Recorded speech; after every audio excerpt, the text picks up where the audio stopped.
तो एक बालक था, बहुत परेशान था और उस परेशानी के कारण वो अपने पिता के पास जाता है और कहता है कि अब हमें नहीं जीना है क्योंकि हम हार चुके हैं, ये ज़िंदगी बड़ी दुखदाई होती है। बाप को उसे कैसे समझाया, तो उसने क्या किया, उसके हाथ पे एक पत्थर दे दिया और उस पत्थर को दिया और उसके बाद बोला जाके मार्केट में इसे बेच आओ।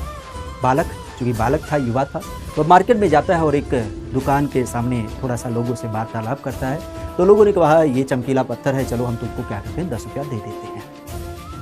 बालक घर पे आता है, फिर अपने पिता से पूछता है कि ये तो इसकी बोली 10 रुपये लगी थी। तो बालक के पिता ने कहा अच्छा ठीक है, ये लोकल मार्केट में गए थे, संभव है लोगों ने इसको पहचाना नहीं। एक काम करना, कल से टेबल वगैरह लेके जाना, रंगीन कागज वगैरह लगा करके फिर इसको रखना और फिर इसकी कीमत आंकना। तो फिर दूसरे दिन जाता है तो फिर वहाँ पे कीमत लगती है उस पत्थर की 100 रुपये। तो फिर उसकी वैल्यू बढ़ जाती है, थोड़ा सा उसके चेहरे पर मुस्कान आती है और वह घर पर आता है। फिर अगले दिन उसके पिता बोलते हैं कि एक काम करो बेटा, ये शायद इस चीज़ को नहीं समझे, तुम एक काम करो, कल जाना जो एक बड़ा सा मार्केट है वहाँ पे, और वहाँ पे चीज़ों को अपने लोगों मित्रों के साथ इस चीज़ को साझा करना कि ये हमारे पास पत्थर है, इसको हम बेचना चाहते हैं। तो जब वहाँ पे वह गया और उस पत्थर को दिखाया तो उन लोगों ने बोला अरे इतना अच्छा पत्थर, हम तो इसकी कीमत भाई 1000 देंगे, एक ने बोला 10,000 रुपये दे देंगे। अब वो बच्चा और अंदर से प्रसन्न होता है और अपने घर पे आता है, पिता से बोलता है पिताजी ये तो 10,000 रुपये का बिक रहा था। पिता ने बोला अभी नहीं, अभी कल तुम्हें और जाना है। कहाँ पे?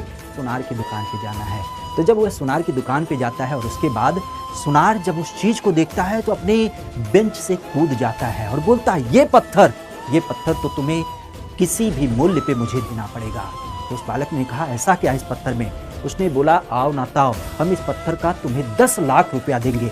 अब उस बच्चे के अंदर ऐसी जिज्ञासा जगी उस पत्थर को लेकर के कि आखिर है इस पत्थर में क्या, कि जिस पत्थर को लोग 10 रुपये में नहीं पूछते थे, आज इसकी कीमत 10 लाख रुपए हो गई है। जब वो वापस अपने घर पे आता है तो अपने पिता से इस जिज्ञासा को साझा करते हैं। तो पिता बोलते हैं बेटा, भगवान ने भी हर एक व्यक्ति को हीरा बना के भेजा है। ये समझ की बात होती है कि उस हीरे की पहचान कौन करता है। अगर अपने इस छोटे मोटे तुच्चे टाइप के दोस्तों के बीच रहोगे तो तुम्हारी कीमत 10 रुपये की होगी, इनके फेल्योर के साथ रहोगे तो तुम्हें कोई वैल्यू ना देगा।